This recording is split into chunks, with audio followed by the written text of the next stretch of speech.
I'm Marcelo De Santis, host of the Tech Series. Today I'm at a very special place, the Holy Name Cathedral in Chicago, to meet someone who is connecting the world, Erich Kerekes, co-founder and chief technology officer of Hallow. Hallow sits at the intersection of faith and technology, with over 20 million downloads and a mission rooted in purpose. Listening to an audio session is not the same thing as praying. And so our whole goal is just to help you create space and time in your life in order to spend that time with God, getting to know Him better. It's a truly unique story. Let's go meet Erich.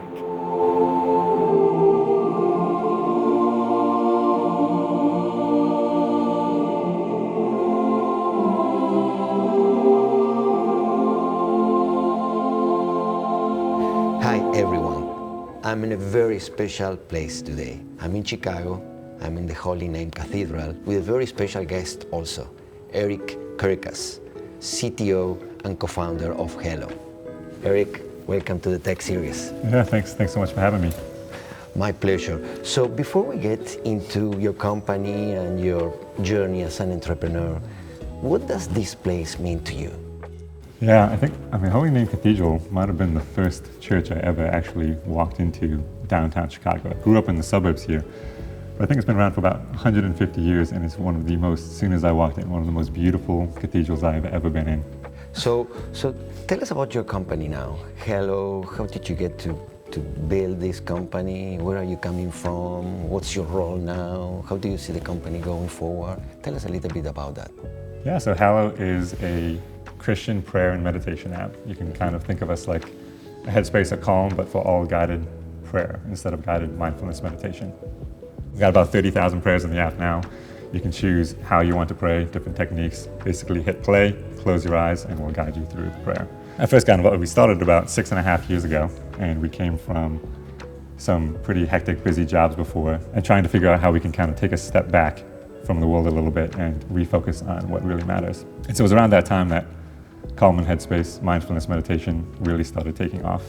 And what we ended up finding was these things were helpful from a physiological perspective to slow down our heart rate, allow us to take a step back for a second and focus on something other than work. But what we felt is that it was disconnected from our spiritual journey as Christians that we had recently been growing in. And so we started asking the question, well, what is the intersection between those kinds of meditative practices? And what we ended up finding was that there's this whole world of contemplative prayer that we had never been exposed to, even though we were born and raised Catholic. And as soon as we did it was exactly what we were looking for. It brought us kind of that peace that we were looking for, helped us feel like we were growing closer to God, and helped us really to focus on what matters. And so we said, well, if Headspace and Calm can bring mindfulness meditation to millions of people around the world through a mobile app, then why can't we do the same thing with these kinds of contemplative prayer practices? Some people might see some controversy when we talk about technology and religion intersecting. Did you get those kind of comments as you were starting the company from investors or from people that you were asking help? Oh, absolutely, yeah. Today we still get a lot of people saying, you don't need an app to pray. And our response to that is, of course you don't. People have been praying for 2,000 years. Technology hasn't been around that entire time. And anyone can, prayer is a simple look toward heaven. And you don't need an app to do that. But just like anything else, technology is a tool. And if you find it to be helpful, then we want to be there as a resource. But in the end, you are the one who is praying. Hallow is not praying for you. Listening to an audio session is not the same thing as praying. And so our whole goal is just to help you create space and time in your life in order to spend that time with God, getting to know Him better. Did you get any reaction from the church when you launched the app? Because it could have been seen as you're taking people away from church to get into your app. Would they come back after that? Did you get any of those comments? Yeah, we certainly received some pushback. And they point to some very real dangers that we acknowledge at Hallow as well. Some people who may say that the faith, if your faith ends at the app, then it's not going deep enough or something like that. And we very much intend, like I said, for people, we hope that it drives you back to the church, back to sacraments. We don't ever want Hallow to be your entire faith life. And so we try and build things into the app in order to help lead people that way and help them explore And then the other thing is that you can lean on almost too much as like a little bit of a crutch. And so like it's super important to make sure you as the user are actually using this time to pray and to actively participate, because it is a very active thing. We don't ever want it to be a passive thing.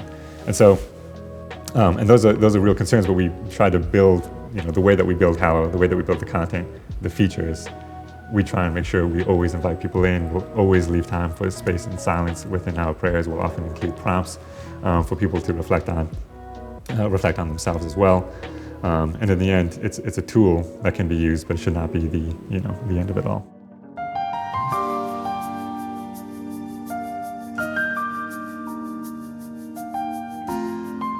Father Ton, thank you very much for your time. I'm so glad we can have this conversation. We just been in your church, which is an amazing and beautiful place, and thanks for the opportunity. And we're looking at how people use Hallow. But I'm super curious to know from you how you use Hallow in your church, how to use it yourself, and how people use the app to, become closer to spirituality. Yeah, sure. So first of all, welcome to Cathedral, right? Thank you. And you mentioned about the beautiful cathedral that we have over here. I'm so spoiled to be here for the last 3 years.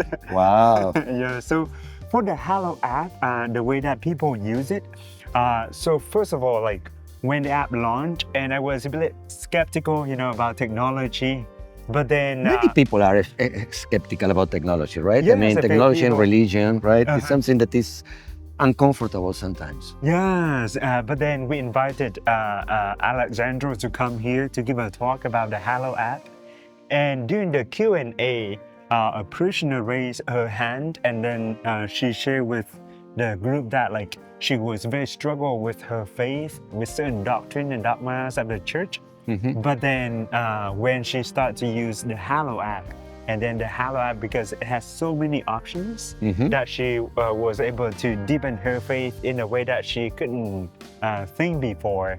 And then she said after using the Hallow app for a few months, she decided to come back to the church. Wow, Yes. that's truly transformation. I know.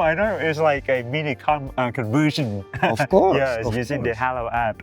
And then over here, since we try to do like a whole community effort together, so we use the Hallow app for the challenges. For example, Challenges. It's like a competition or something it's like that. competition. We're healthy competition, I guess.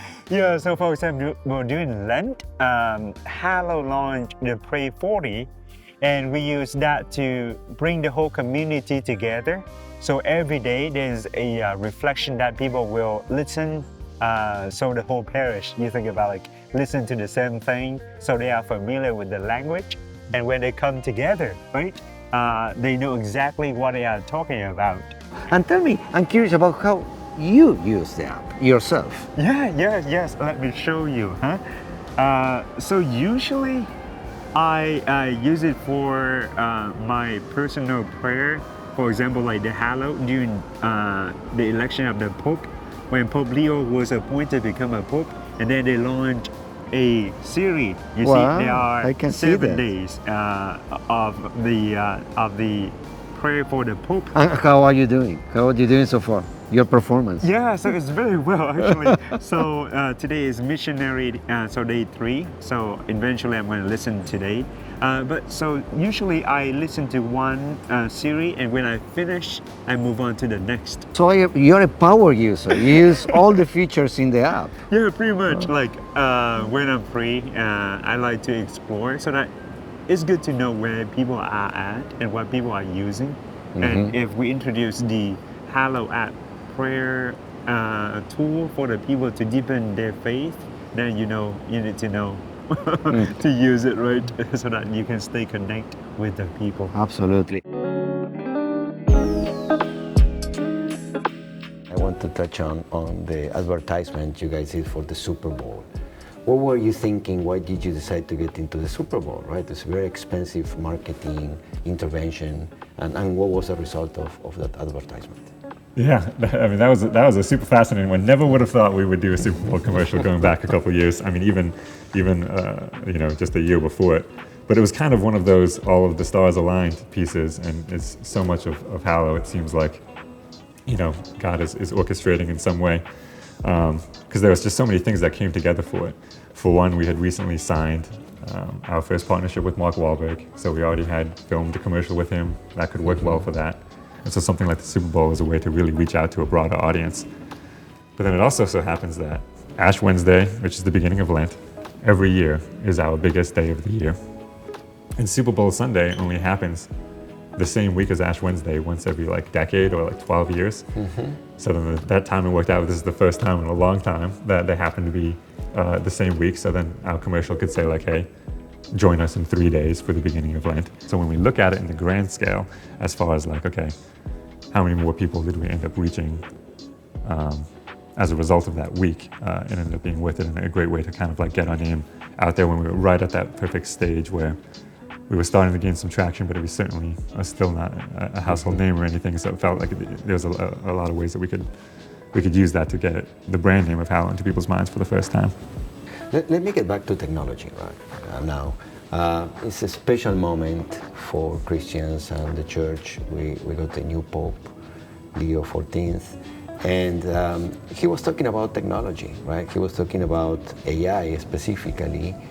And he was saying that, it could challenge humanity in many aspects, right?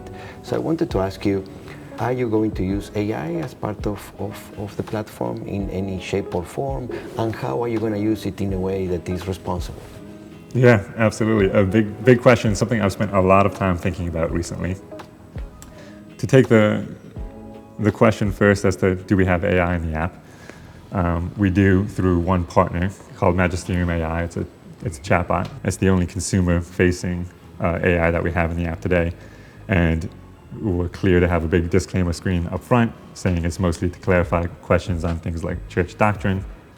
And for anything that's pastoral, we would refer you to a priest. And so we love the way that they've approached it. Every answer they have, it's trained on 21,000 official and unofficial church documents. It always cites its sources. You can see, and you can click on the link, you can see exactly the paragraph that it's referencing, so you can double check yourself. And we've gotten a lot of positive feedback on that. As far as the question of using AI responsibly moving forward, this is one that I feel we're at kind of a critical turning point right now. We're kind of on the edge of a revolution. You mentioned Pope Leo XIV. One of the reasons he chose the name is because the last Pope Leo XIII, was Pope during the Industrial Revolution. And he wrote an encyclical at the time called Rerum Novarum, which means of new things, or basically concerning new things. And it directly tried to address this question of, the relationship between work and human dignity. And I think there's a lot of parallels that can be drawn between that time and the time that we're living in today. I think there's kind of three main ways that you can think about technology as a possible, threat to human dignity. And a lot of this is kind of what's summarized in Rerum Novarum, right? And so the first piece is work as a way to live into our human dignity. And it really touches on where does human dignity come from. And so we, as Christians, believe that everyone has dignity inherently because we are created in the image and likeness of God. And because we were created in the image of God, we can kind of live into it more by displaying some of the qualities that God himself did to some, minor degree, by living out the life that he is calling us toward, which means exemplifying qualities like, first and foremost, love, but also things like reason and creativity, right? Because God is the ultimate creator. When we are engaging our creative faculties, we are in a way further mirroring our image of God and thereby living into our human dignity. Work is one of the ways that we can engage those faculties. Mm-hmm. And when I say work, there's kind of, there's two pieces to it. One is, yes, our actual careers, where there is something dignifying about earning an honorable livelihood, to borrow a phrase from Rerum Novarum. And so if you can imagine a world in the future where AI has removed a large chunk of the jobs, or we don't have to work as much anymore, then it's intrinsically removing some of those opportunities to engage those faculties. Do you think in that case AI will remove some operational work and humans will be, let's say, promoted to higher level activities? So it could go, I think it depends. I mean, there's multiple ways that it could go from there, I would think. I mean, work is one of the ways you can engage those faculties, but it's certainly not the only way. And so there are other ways too. But I think where the danger comes in is the second half of what we mean by work, which is not necessarily a career, but just like the actual moment in your day-to-day life when you're being asked to start critically thinking. As soon as we get hit with the point of, okay, now I have to start thinking about this, so many of us are already starting to turn to like chat, something as simple as, okay, I need to create an interview guide for a new project manager that I'm hiring. If I immediately go to ChatGPT and say, hey, give me a couple of interview questions, I'm kind of shutting down in a way those creative faculties. And in that way, and because it's a threat to that kind of work and that kind of critical thinking, syllogistic inference would say it's a threat to the human dignity itself and that opportunity to live further into the dignity, right? And so that's one of the things, as far as using AI responsibly at Hallow, we want to make sure anything, especially involving creative processes, is always going to have heavy, human touch. We would never want to completely outsource that to AI. And I guess the third final piece that I'd bring up here is that, any tool can be used for good and any tool can be used for bad. It's just a tool. It's just about the person who's using it. We have an obligation to use it for the common good. Not enough people stop and say, should we do this, right? And it's institutions like the church, and we're blessed to be at this crazy intersection between faith and technology. Allows us to take a step back and look at it from that angle as well. Erich, we are here in Chicago, and we got a new pope recently, American, from Chicago. So how do you feel about that? Oh, I mean, it's nothing we ever would have thought. I feel like we were trying to track it pretty closely. Pope Leo was not on many of the lists, but it's just so cool to know that not only is he the first ever American pope, but from Chicago, where Hallow is headquartered, and he seems to be focused on all the right things out of the gate. Of course, it's only been a couple of days, so it's tough to say, but I'm super excited about it. Did you know about him before he I actually wasn't familiar with him, no, even though he's from around here. But from everything I've learned in the meantime, it sounds like he's lived a truly remarkable life all over the world and really focusing on the right things. If you had the opportunity to meet him, right, and with the experience you had with Hallow, what could be the topic of conversation that you would have with him? Yeah, it's a great question. I think he's already, in his first couple of days, talked about the importance of the church responding to the digital revolution. And I think there's a lot of great ways that Hallow could partner to help make that happen. We have always wanted to work, we've always been working hand in hand with the church to whatever degree we can. And so the more that we can work even more directly with them and find out how we can use technology more broadly as the church to better serve all of the people of the world, the better. And I think that'd be the first thing that I want to talk to him about. Are you thinking about that? Are you thinking about planning that interview with him? I would love to. Unfortunately, he's a pretty hard guy to get in touch with, so we'll have to see how that comes about, but we can pray for it. We're in this amazing church. I understand they are part of your platform. Tell me a little bit more about that. Yeah, so Holy Name Cathedral is one of our first ever kind of official parish partners. And the nice thing about this space is everybody, whether it's parishes or Catholic influencers or other apps or other resources, authors, we kind of all have the same goal, right? Which is just helping people grow deeper in their faith life. And that includes parishes. And so we've started partnering with them to help figure out, well, how can we help parishioners grow deeper in the faith life from the times that they're outside of church, connecting more with each other, learning more about each other, and exploring, new ways to connect with God. And so we've hosted a number of events here. We've had people on our team come and present live, and we've partnered with them to help not only bring Hallow to all of the parishioners, but provide a space within the app for them to connect with one another, where they can put in prayer intentions and pray for each other and things like that.